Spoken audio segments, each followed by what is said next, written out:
핫도그라는 채널에서 채널 주인 부재정이라고 이름을 바꾼 이유는 요즘 거의 망하기 직전이고 안녕하세요 여러분, 해니크입니다. 네, 오늘은 저희 고등학교 절친이자 유일한 슈퍼스타 200만 유튜버 권기동 씨를 모셨습니다. 박수! 소개 먼저 부탁드립니다. 유튜브 채널을 총 6개 운영을 하고 있고 자체적으로 운영을 하고 있고 저희 회사에서 그래서 총 구독자가 한 210만 넘으려나? 10만 정도 되시는 거. 술집도 하나 운영하고 있고요. 그 유튜브 채널을 통해서 온라인 쪽 비즈니스를 한 뿌리 하고 있고 오프라인 쪽 비즈니스를 또 한 뿌리로 이렇게 하고 있는 크리에이터인지 사업가인지 뭔지는 잘 모르겠습니다. 하여튼 뭐 열심히 살고 있는 청년입니다. 지금 촬영하고 있는 저희 사무실 걸어서 30초 거리에 순술이라고 있어요. 그쵸. 아니 근데 요즘 어떠십니까 순술? 요즘 거의 망하기 직전이고 주말에는 뭐 늘 잘 됐고 요즘 더 잘 되는데 평일이 완전히 맛이 갔어요. 아니 평일에 점심 메뉴 좀 해주세요. 점심 메뉴를 지금 개발하고 있는데 오피스 상권이 한 번 갔을 때 맛없으면 안 가잖아요. 그래서 어중간하게 했다가 말아잡술까봐 메뉴 개발을 좀 신중히 해야 되겠다라는 생각이 들어서 좀 잘 못하고 있어요. 처음에 크리에이터가 3명이었어요. 아주 옛날인데 그쵸, 기억하시는 그쵸. 분들이 있을지 모르겠어요. 세 명 다 맞아요. 저희 고등학교 동창 친구들인데 무슨 매운 대왕 돈가스를 먹으러 간다고 맞아요. 소리가 잘 들리지도 않아요. 자기들끼리 수다 떠느라. 네. 전 속으로 얘네가 뭐하고 돌아다니는 건가 싶었거든요. 방송하게 커져서. 그때 제가 부끄러울 정도인데 채널을 왜 시작하게 됐으며 채널이 성장하게 된 대표님이 생각하는 계기가 있었는지 궁금합니다. 맨 처음에 저는 개그맨이 되고 싶어가지고 개그맨 시험도 막 여러 번 받고 MC, 행사 MC 유재석 씨가 거의 롤모델이셨어요. 그런 느낌으로다가 네. 졸잔치 MC는 한 300번 했나? 결혼식, 축제, 공연 같은 거 MC 되게 많이 했었고 군대도 이제 그런 연예병사로 가서 MC병으로 복무를 했죠. 그리고 딱 전역을 딱 했어요. 하고 나니까 이제 뭔가를 해야 되겠는 거. 난 시간이 없어. 우리 형은 저기 저렇게 잘 나가는데 난 여기서 뭐 하고 있나 라는 생각이 들었고 결국엔 이제 유튜브를 시작을 했어요. 저는 사실 끼가 막 엄청 많은 편인 것 같지는 사실 않다고 생각을 하는데 우리끼리 노는 게 너무 재밌고 친구들랑 그걸 사람들이 보면 똑같이 재밌어 하겠다 라는 생각이 그냥 들었어요. 재열 씨랑 기동 씨가 다투기도 하고 또 화해하기도 하고 맞아요. 그랬었는데 맞아요. 같이 같이 크리에이터를 일을 하는 한다는 게 쉽지 않은데 네. 어떻게 극복하셨는지 궁금합니다. 극복을 저도 아직 했다고는 모르겠고 언제 어떻게 찢어질지 네. 사실 모른다고 생각을 하고 있는데 그냥 어쩔 수 없었어요. 둘의 사이가 아물기 전에 저희가 너무 빠른 시간에 인기를 얻어버렸고 지금 찢어지기에는 쌓아진 인기들이 너무 아깝다고 둘 다 이성적인 판단을 했을 뿐이고 비즈니스 동반자죠? 네, 어떤 뭐 우정이나 뭐 그런 네. 건 사실 별로 없고요. 둘이 떨어지면 안 된다라는 생각밖에 없어요. 재열님이랑 기동님이랑 두 분이 계셨을 때 한 4년 전인가 어디 카페에서 크리에이터 2명을 영입해와서 예능처럼 컨텐츠를 할 거다라고 얘기했던 그 커피숍의 그 순간이 엄청 생생해요. 아 내가 그랬어? 좀 가까운 친구다라고 네. 했던 분이 이제 제이 씨와 현서 씨였어요. 네. 이 네 분의 케미가 네. 너무너무 좋은데 평상시에는 어떻게 지내시나요? 거의 뭐 말도 잘 안 하고 남처럼 지내 남처럼. 그래야 카메라 켰을 때 재밌어요. 놀고 막 이렇게 하면 카메라 켰을 때 할 게 별로 없어요. 매일 만나는 것보다 일주일에 한 번 만나야 재밌거든요. 할 말도 많아지고. 네. 200만 크리에이터가 유튜브 영상에서 제일 중요하게 생각하는 것은?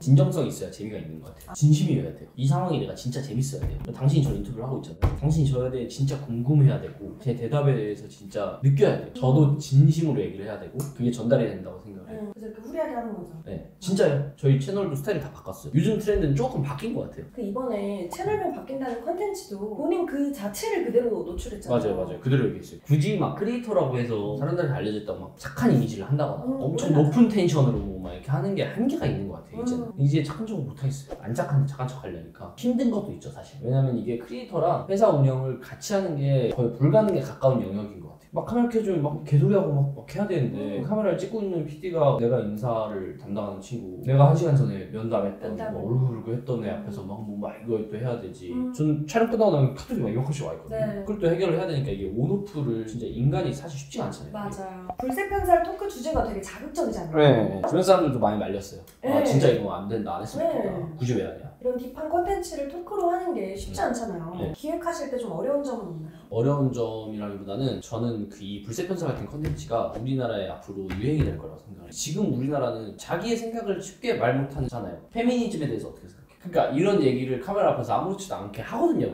외국은 막 유명인들이 정치적 발언, 뭐 어떤 사회 현안에 대한 발언들을 아무렇지도 않게 해요. 우리나라는 어떻게 하냐면 나라는 좁고 사람이 많으니까 인터넷이 발달돼 있는 만큼 커뮤니티가 많이 발달돼 있어서 만약에 권기동이라는 애가 한 진영 그룹에 반대되는 얘기를 하면 우다다다 몰려와서 얘를 죽여요. 예를 들면 내가 팬이 싫다라고 얘기하면 분명히 죽이려 들겠죠. 온갖 커뮤니티에 다 퍼지겠죠. 근데 그게 그러면 안 되거든요. 근데 근데 저는 이건 있어야 된다고 생각해요. 200만 구독자를 가진 네. 크리에이터는 공신력이 어느 정도 있다고 생각해요. 네. 이 메시지가 꽤나 힘이 실리는 거죠. 그렇죠. 꽤나 힘이 실린다고 해서 아무 말도 하지 못하는 건 말이 안 되죠. 근데 이것도 극단적이에요. 아무 말을 하지 말라는 게 아니라 아니 아무 말도 못 하잖아요. 너 지금도 페미니스트들이 아무 말도 못했고 정치에서도 아무 말도 못했잖아. 하나씩 했네요. 죽이려고 하면 안 되죠. 근데 우리나라 죽려고 하니까? 그것도 일반화예요. 모든 사람들이 그렇다는 건 아니고 네. 분위기가 연예인들이 맞아요. 쉽게 자기 얘기 못하고 하잖아요. 근데 네. 이제 사람들이 불새 편사를 보고 너무 시원하다는 얘기예요. 저도 유튜버로서 수익률이 궁금하거든요. 예를 네. 들면 조회수 100만 정도가 되면 네. 그 영상으로 얼마 정도가 입금돼요? 조회수 100만이면 네. 한 300만 원에서 1000만 원 사이?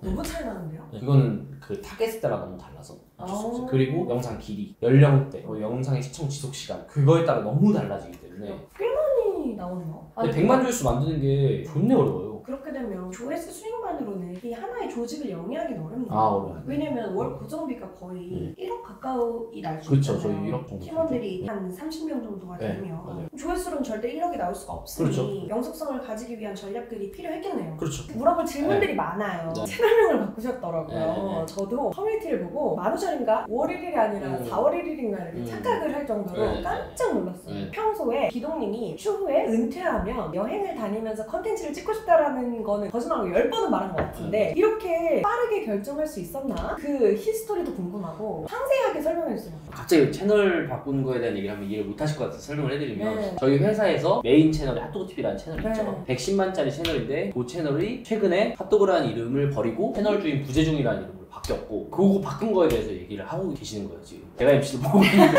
그렇습니다. 제 주변 사람들도 진짜 많이 물어봐요 이거를. 그럴 것 같아요. 거의 7년 동안 유지했던 맞아요. 핫도그잖아요. 제 주변 분들도 그렇고 팬분들도 그렇고 진짜 이 바꾼 거에 대해서 되게 섭섭해하시고 욕도 많이 하시고 하는데 그렇죠. 일단 저는 어떻게 생각을 했냐면 마트가 왜 쿠팡을 지금 이기지 못하고 있을까? 한 7, 8년 전쯤에 쿠팡보다 먼저 쿠팡의 비즈니스 모델을 했었으면 지금은 쿠팡이 아니고 쿠팡이든 뭔지 그거가 됐을 거 아니에요. 근데 왜 그 시도를 과감하게 하지 못했을까? 무슨 말이냐면 안주하고 있으면 안 되겠다. 시대가 변화하는 거에 따라 나도 변해야 된다 라는 생각들이 많이 들었고 저물어 간 가 되지 말고 쿠팡이 되자. 핫도그는 좀 제 생각에 고여있다. 그러면 지금 채널 주인 부재중이 새로운 비즈니스로 더 매력적인 비즈니스 모델을 가지고 있다는 건가요? 그렇죠, 그렇죠. 일단 유튜브 채널 그 자체로만 살아남을 수는 없어요. 이제 제가 봤을 때 유튜브 채널로서 어떤 그 트래픽을 활용해서 어떤 비즈니스적인 결과물을 만들어내야 되는데 이제는 너무 어린 아이들의 색깔이 짙게 있다. 지금 네, 핫도그라는 것 자체가 좀 유치하잖아요. 24~5살이었던 맞아요. 크리에이터들이 맞아요. 지금 31살들이 됐거든요. 맞아요. 롱런하는 진짜 귀한 크리에이터인데 이들도 30대가 됐단 말이죠. 맞아요. 그래서 일단 컨텐츠적으로 시청자적인 관점에서 봤을 때 핫도그라는 이름에서 보여줄 수 있는 건 다 보여줬다. 핫도그라는 채널에서 채널 주인 부재중이라고 이름을 바꾼 이유는 초점을 지금 100만 명에 두지 말고 우리를 구독 안 한 3천만 명에 두자예요. 그러니까 100만 명에 고여있지 말자. 근데 이제 채널 주인 부재중은 계속 여행 컨텐츠들을 많이 찍어야 맞아요. 채널 아이덴티티가 생기는데 맞아요. 그런 제작비를 감안하셨나요? 그냥 채널 주인 부재중이라는 채널을 만든 건 아니고 비즈니스적인 플랜을 가지고 있었기 때문에 자신감 있게 바꿀 수 있었던 건데 그동안 20만, 30만, 뭐 100만 조회수 나와가지고 돈을 번 크리에이터들이 하나도 없어요. 우리나라에서 유튜버로. 받아봐야 3천만 원짜리 광고 받고 이 정도 수준일 텐데 광고로는 한계가 있어요 사실. 크리에이터들이 뭐 길어야 뭐 5년 수명들이 저랑 같이 시작했던 크리에이터 분들이 지금 제대로 살아남아 있는 분들이 사실 별로 없거든요. 너무 현실이네요. 네. 진짜. 사람들이 점점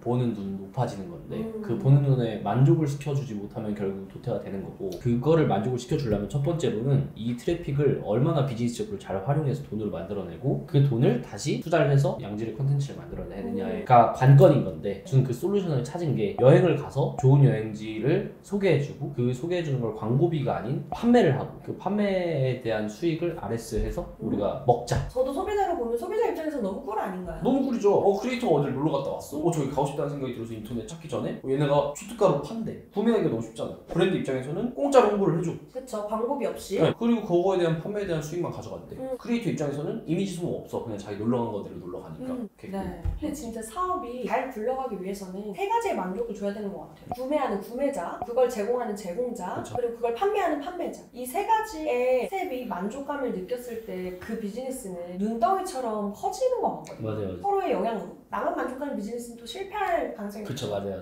그러면 지금 핫도그 TV가 채널 주인 부재중과 네. 채널 주인 여기 쓴 두 개의 채널로 나뉘잖아요. 네. 이유가 있나요? 여행 컨텐츠를 일단 하고 싶었던 게 첫 번째고 네. 근데 기존의 컨텐츠는 버릴 수 없었던 것들이 있었죠. 네. 그래서 기존의 컨텐츠는 채널 주인은 여기 그대로 있다. 아직 핫도그는 여전히 여기 있다. 그래서 기존 컨텐츠를 하겠다라는 네. 게 채널 주인 여기 있으리고 핫도그는 떠났다. 우리는 우리 재밌는 거 할 거다가 채널 주인 부재중. 채널 주인 부재중이라는 이름으로 결정이 나고 바꾼 거 하루 만에 바꿨어요. 회의를 뭐 엄청 길게 하고 뭐 그런 거 절대 아니고 늘 근데 생각하고 있었어요. 그러니까 그게 늘 습관이었어요. 건기동 정재열 둘이 의자에 앉아가지고 막 뭐 연애 뭐 팩트체크 막 이런 거 하면서 네. 현서제이가 들어왔고 현서제이가 들어왔을 때도 욕을 진짜 뒤질하게 많이 먹었고 네. 저희 구독자 10만 대까지 여성 구독자 비율이 97%였어요. 아무래도 팩트체크들을 네. 하면서 연애 상담들을 해주니까 네. 약간 배신감이 들었겠다. 그쵸. 너네랑 연애 얘기하고 이런 것들이 너무 재밌어서 했는데 갑자기 여자애들이랑 웬 여자애들이랑 가서 놀고 그러니까 질투가 났겠지. 근데 그렇게 하다가 각자 먹방을 하니까 또 욕을 뒤지겠어. 왜 갑자기 먹방을 아, 하냐? 먹방을 왜 하냐? 너네 하던 거나 해라. 심지어 저 그때 소속사가 있었을 때는 네. 거기서도 하지 말라 그랬어. 샌드박스에서도 하지 말라고. 네, 하지 말라고. 근데 그냥 했고. 그러니까 각자 먹방이랑 팩트체크가 잘 돼가지고 한 달에 구독자가 많을 때 8만 명. 막 이렇게 한 달 만에 계속 이렇게 늘던 고공행진을 하고 있었는데 네. 그러다 이제 조금 주춤할 때 보였다. 잘 되는 것만 늘 계속하면은 결국은 시청자들 질린다 해서 뭐 여러 가지 변화들을 시도를 했고. 근데 또 그것도 욕 뒤질려고 했어요. 시청자들은 변화를 싫어해요, 별로. 익숙한 걸 보고 싶어 하지. 근데 그러고 재밌으면 또 다 봐요. 그래서 진짜 크리에이터들의 고충이 또 이런 거인 것 같아요. 네. 모두를 만족시킬 수는 없잖아요. 맞아요. 근데 크리에이터라는 이 명칭 자체가 또 다채로운 컨텐츠들을 제공해줘야 되는 의무도 있잖아요. 그래서 계속 고민을 해야 되는 게 아닌가. 네. 그러면 이거 그렇게 어때요? 나가죠. 채널진 여기 있으면 가로치고 핫도그 TV라고 넣어주는 거 어때요? 핫도그라고 넣어주는 거. 그렇게 하자는 의견도 되게 많았고 그러니까요. 했는데 핫도그라는 그 아이덴티티를 완전히 버려야 된다고 생각했어요. 친한 대표님 정말 비즈니스 잘하시는 분이 저한테 그런 얘기를 했어요. 핫도그가 너의 미래를 막고 있는 걸 수도 있다. 저 뭔 소리인지 몰랐거든요. 어떻게 핫도그가 내 미래를 막냐. 날 여기까지 오게 해준 게 핫도그고 앞으로 비즈니스도 핫도그를 통해서 파생이 될 텐데 네. 근데 제가 요즘 그거를 깨달았어요. 아 내가 지금 100만이라는 구독자에 고여있구나. 안주하고 있었거든요. 대한민국의 유튜브를 하는 숫자가 한 뭐 2천만 된다고 쳐봐요. 100만에 고여있으면 1900만이 안 보이거든요. 실제로 30, 40대 분들이 핫도그 TV 채널의 크리에이터들을 모르세요. 이름부터가 너무 촌스럽다. 어린애들 타깃으로 하는 것 같다. 이런 생각이 들었어요. 그래서 더 다채롭고 더 많은 사람들이 즐거워할 수 있는 콘텐츠를 담아내고 싶었던 게 가장 크네요. 맞아요. 그러면 채널 주인 부재중이라는 채널에 여행이 아닌 콘텐츠가 아예 안 올라가나요? 그러진 않아요. 목적이 여행인 거지. 네. 그 여행을 가기 전후의 과정들도 분명히 엄청 많이 있을 거고 여행 네. 갔다 와서 집에서 쉬는 것도 여행 채널의 일환인 거고 사람들 되게 극단적으로 생각하더라고요. 핫도그 이름 버려서 이제 여행만 맨날 다니는구나. 여행 콘텐츠만 올라가시는지 알고 걱정이 많으시는데 그러진 않아요. 여행 후의 모습 다양한 콘텐츠들이 나온다고 하니까 저도 좀 다행이네요. 네. 이 질문 하고 싶었어요. 네. 팬들이 케찹이잖아요. 핫도그 채널이었기 때문에 그쵸, 케찹인데 그럼 채널 주인 부재중의 구독자명은 뭔가요? 그런 거 안 정했어요. 그러면 케찹이들은 케찹이로 그대로 가나요? 그쵸, 뭐 그냥 뭐 자기들 하고 싶은 대로 하면 되고 채널 주인 부재중이라고 했다고 뭐 재중이라고 할 수 없고 뭐 그분들을 무시하는 건 절대 아니고 네. 새로운 변화를 두려워하지 않겠다는 거고 그걸로 인해서 생기는 뭐 여러 가지 피드백도 있을 거고 너무 그거를 신경 쓰면 결국 채널이 망하면 책임지는 건 저예요. 제가 어느 정도 신지를 가지고 굳게 밀어붙여야 되는 게 있는 것 같아요. 네. 마지막으로 네. 기동이의 사업적인 목표 말고 네. 개인적인 목표가 궁금합니다. 네, 저는 이제 회사 사장을 빨리 때려치는 거. 빨리 사장을 안 하고 싶어요. 크리에이터만 하고 싶군요. 네, 크리에이터만 하면서 막 진짜 아무 생각 없이 하하 호호 하고 카메라 들고 뛰어다니고 놀고 싶은데 예전의 제 모습을 좀 찾고 싶어요. 맞아, 이게 좀 무게감을 좀 내려놓으면 좋을 것 같아서 우리 저는 기대가 됩니다. 요즘 제가 설교를 많이 듣는데 내가 너무 감사하지 않고 있나? 꽤 그래도 높은 수치들을 해왔잖아요. 약간 배가 불렀나? 그래서 감사한 마음이 사라졌나라는 저에 대한 의심이 살짝 들기도 하고 이게 사실 쉽지가 않아서 전반적으로 좀 약간 지쳐있지 않나 이런 생각도 좀 드는 것 같긴 해요. 저희도 정답은 모릅니다. 네. 마지막으로 케찹이들과 해내그 구독자님들에게 한마디씩 부탁드립니다. 이게 그런 것 같아요. 누군가가 이제 저한테 잘 됐다고 하잖아요. 너 어린 나이에 그래도 사장도 하고 뭐 이렇다고 이런 얘기를 많이 하는데 저는 제가 생각했을 때 잘난 게 한 개도 없거든요. 외적으로 잘나지도 않았고 사회성이 뭐 엄청 좋지도 않고 끼가 엄청 많지도 않고 하나도 잘난 게 없는 저도 여기까지 왔어요. 그러니까 저를 보고 좀 용기를 얻고 그냥 했으면 좋겠어요. 재고 따지지 말고 그냥 해야 되는데 네, 저는 그 차이인 것 같아요. 내가 잘나서가 아니고 나는 그냥 했고 어떤 사람은 아직 시도하지 않아. 그냥 해라. 네. 이거 너무 공감합니다. Just do. 현서제이 하나 둘 셋. 제이 너무 쉬운 질문인데요. 순이익 5억과 매출 100억. 순이이고 500만 원이 넘는다 안 넘는다. 없는다. 케찹이와 제리. 제이 미안하지만 최근 1년간 썸을 탔다 안 탔다. 탔다. 연애를 했다 안 했다. 안 했다. 어떤 여자분을 놓친 거예요.